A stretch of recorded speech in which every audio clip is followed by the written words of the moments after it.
Hey everybody, I'm John Granado, and that's Josh Jordan. You can hear us on ESPN 97.5 and 92.5. Welcome to Sports Map Texans. Hit subscribe so you get all of our content right here.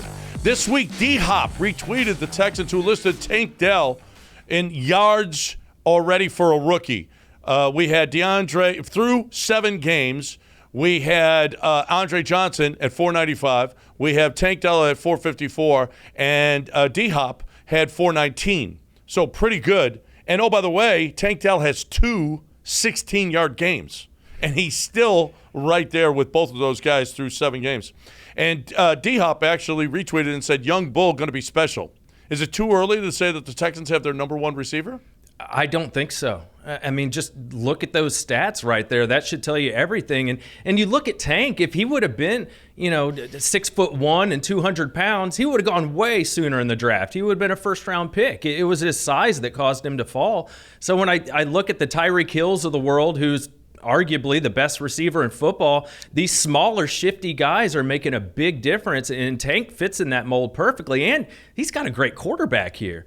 Yeah, and Tyreek Hill, he had problems in college. Obviously, he was a later draft pick as well. Speed kills, baby, and Tank's got the speed. Although he doesn't really run like he's certainly not a runner like Tyreek Hill is. You just can't stay with him though. It's unbelievable. Yeah, he is so shifty and fast, and he's just, Lance talks about it all the time. He was unguardable, especially if you watch that final touchdown. That route he ran was unbelievable. So I think he can get there. Right now, he's sitting at 65 yards per game. So over a 17-game schedule, that'd give you about 1,100 yards. So he's in that realm. So I think he could definitely be your number 1 receiver. Well, and like I said, he had 2 16-yard games out of the first 7, and he's still right there with Andre and ahead of D-Hop.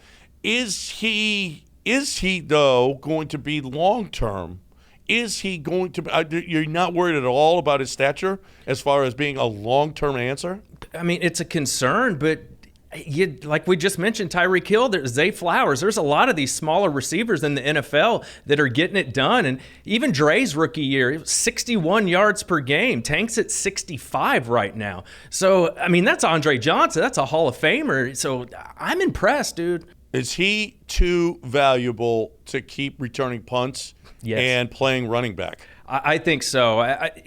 If you need a big punt return in a game, then maybe you tap him. It's a close game and you need a big play. Get Tank in there to do it. But for regular punt returns, I think he's too valuable to your team to be out there all the time. Yeah, I hear a lot of people talking about he's always on a sweep. He's not running up the middle, so he's not going to get hit by a lot of defensive linemen. And if he does, he's going to run away from them pretty much. Or I'm not worried about him playing and doing sweeps nearly as much as I am about returning punts. But listen, he's a special talent. So we'll see whether or not the Texans put him out there and risk him, because I think he is a number 1 receiver. And with Robert Woods, and when he comes back, and with Nico, this is a pretty good combination that we thought was one of the worst in the NFL.